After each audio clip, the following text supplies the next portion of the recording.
qui les amènerait captifs dans un pays lointain ou rapproché. Il se revient à toi de tout leur cœur et de toute leur âme, dans le pays de leur captivité, où ils ont été amenés captifs.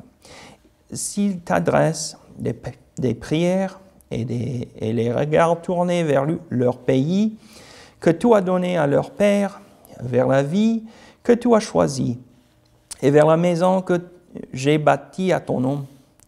Exauce ces cieux du lieu de ta demeure, leurs prières et leurs supplications, et fais leur droit. Pardonne à ton peuple ses péchés contre toi. Et bon, voilà, c'est un bon exemple de ce qui s'est passé avec nous. Nous sommes les peuples de Dieu, mais tous les hommes vont pécher. Tous les hommes vont pécher. Je vais pécher, vous allez pécher. Il y a seulement un qui ne pêche pas, et ça c'est Jésus-Christ. Alors, tu places ta foi en Jésus, et puis il va donner la nouvelle vie, la vie nouvelle. Alors, les péchés sont loin. Et voilà, et si nous revenons avec un cœur tout dédié à Jésus, bon voilà, la foi en Jésus nous revient à Jésus.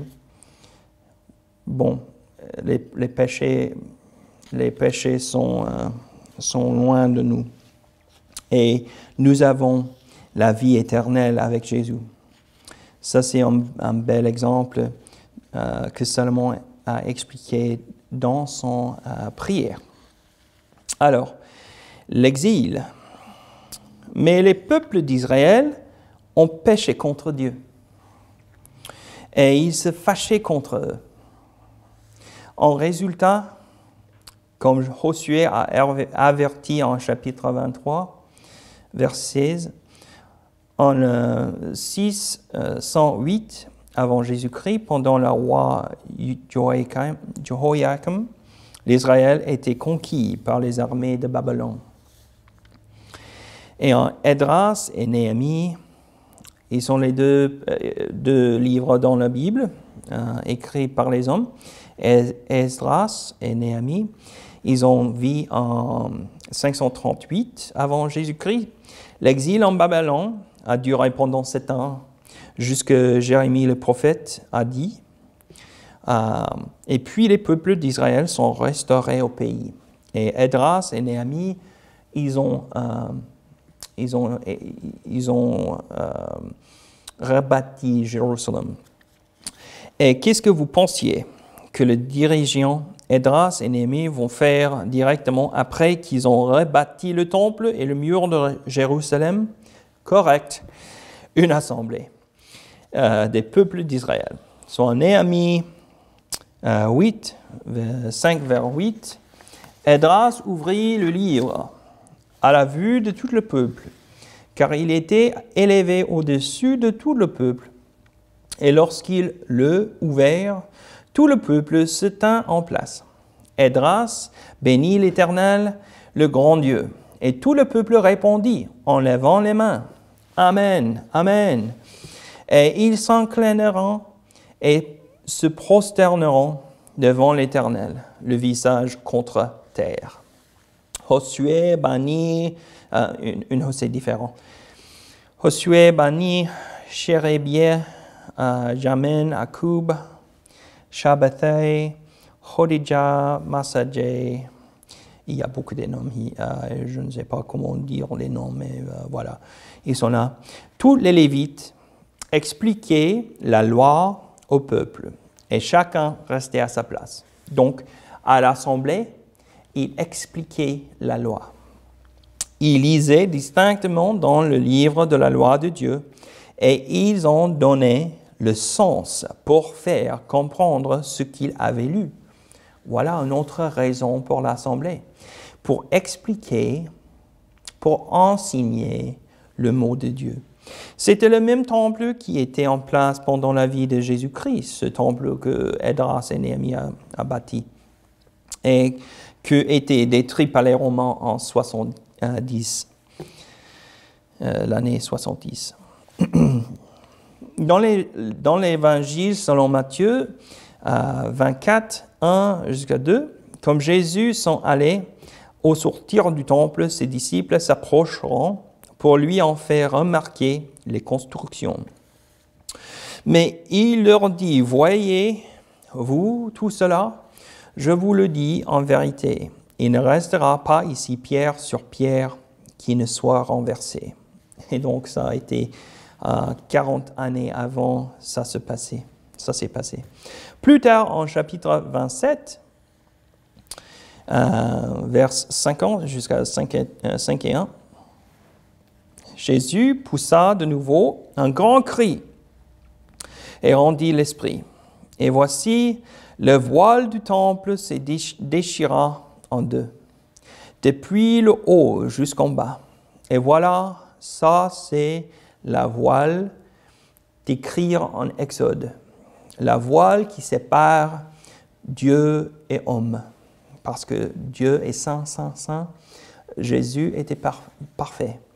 Il a vécu une vie parfaite et il a sacrifié soi-même pour nous, pour détruire la voile qui sépare l'homme et Dieu. Voilà. Point 1, access. Il n'y a pas de question que la première chose que Matthieu a remarquée après la mort de Jésus est que le voile du temple se déchira en deux. C'était le point de la vie de Jésus ici sur la terre. Ce n'est pas pour eux seulement que je prie. Ça, c'est Jésus qui prie. Je dis en Jean, chapitre 17, Jésus a prié. Ce n'est pas pour eux seulement que je prie, mais encore pour ceux qui croiront en moi par la parole. Voilà la foi par la parole des disciples. Afin que tout soit un, comme toi, Père, tu es en moi, et comme je suis en toi, afin que aussi soit un en nous, pour que le monde croie que tu m'as envoyé. Je leur ai donné la gloire que tu m'as donnée, afin qu'ils soient un comme nous sommes un. Moi en eux et toi en moi, afin qu'ils soient parfaitement un, et que le monde connaisse que tu m'as envoyé et que tu les aies aimés, comme tu m'as aimé. Alors, ça c'est la raison. Il est sacrifié, et ça c'est pour nous, et ça c'est pour nous être un avec lui et avec Dieu. Et il est Dieu, donc voilà. Comme l'auteur du livre aux Hébreux, il a dit en chapitre 10, vers 19 et 20, « Ainsi donc, frères, puisque nous avons au moyen du sang de Jésus une libre entrée dans le sanctuaire, par la route nouvelle et vivante qu'il a inaugurée pour nous au travers du voile, c'est-à-dire de sa chair. » Et Hébreux chapitre 4, en vers 16, « Approchons-nous donc avec assurance du trône de la grâce afin d'obtenir miséricorde et de trouver grâce pour être secourus dans nos besoins. Nous avons accès, grâce à Jésus, au trône de Dieu qui nous aime. L'Éternel est pur, saint et parfait, mais car nous n'avons pas un souverain sacrificateur qui ne puisse compatir à nos faiblesses. Au contraire, il a été tenté, comme nous, et toutes choses sans commettre des péchés. Et pourquoi? Parce qu'il nous a donné la vie éternelle comme cadeau. Amen. Alléluia.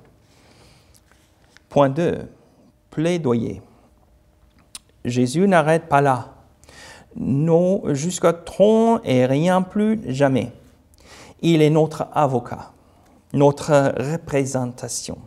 Sur le dernier jour, quand le Tout-Puissant juge va passer jugement, c'est nécessaire d'avoir un bon avocat. Jésus le fera et ça coûte à nous qui croient en lui. Waouh! Encore, nous lisons à Hébreux 10, « Et puisque nous avons un souverain sacrificateur établi sur la maison de Dieu, approchons-nous avec un cœur sincère, dans la plénitude de la foi, les cœurs purifiés d'une mauvaise conscience et le corps lavé d'une eau pure. Retenons fermement la profession de notre espérance, car celui qui a fait la promesse est fidèle. Celui qui vous a appelé est fidèle, et c'est lui qui le fera. » Bon, voilà, ça c'est facile. Il faut seulement à la foi à Jésus. Point 3, assemble avec les autres croyants. Veillons les uns sur les autres pour nous exciter à la charité et aux bonnes œuvres. N'abandonnons pas notre assemblée, comme c'est la coutume de quelqu'un, mais exhortons-nous réciproquement, et cela d'autant plus que vous voyez s'approcher le jour. Alors, Jésus est présent avec l'Église. Ça, c'est une bonne raison. En Apocalypse, chapitre 1, 9 vers 20, il dit ceci. Il est présent avec l'Église. Donc, ça, c'est une bonne raison d'être à l'Assemblée. Notre louange est plus puissant quand nous sommes ensemble que quand nous sommes séparés. Par exemple, quand on assiste au concert. Si vous écoutez Booba sur CD, ce n'est pas la même intensité que trouve au concert, non? Théologie, on n'apprend plus ensemble sur le mot de Dieu quand nous sommes assemblés à l'Église. Pensez à l'exemple de Néhémie. Ils ont louangé ensemble, mais aussi ils ont lu la Bible. Et les prêtres ont expliqué le mot de Dieu. Psychologie. Il y a une raison psychologique pour être ensemble. L'apôtre Paul nous a dit en 1 Corinthiens 13, « Ensemble, 3 choses demeurent, la foi, l'espérance, l'amour, et la plus grande d'elles, c'est l'amour. » Nous pouvons avoir de la foi et de l'espérance tout seuls, mais on ne peut pas avoir de l'amour sans une autre. L'Église a besoin de réunir ensemble pour accomplir tous les 3. Et qui encore est-ce qu'on peut faire ensemble? Prier, un pour l'autre. Diriger par exemple, service chrétien. Le mot de Dieu, étudier le mot ensemble avec la raison de lui connaît mieux. Encouragement, comme Barnabas, le fils d'encouragement. Il faut que nous nous encourageons dans la foi. Et pour conclusion, merci pour entendre. Je vais prier. Notre Dieu, Jésus-Christ, qui nous a sauvés, merci pour la liberté de parler de toi. J'espère que tous eux qui ont écouté le message croiraient en toi. Merci pour tout ce que tu as fait pour nous rendre vivants. Change-nous pour devenir plus comme toi. Dans le nom de Jésus-Christ, nous prions. Amen. Merci et à bientôt.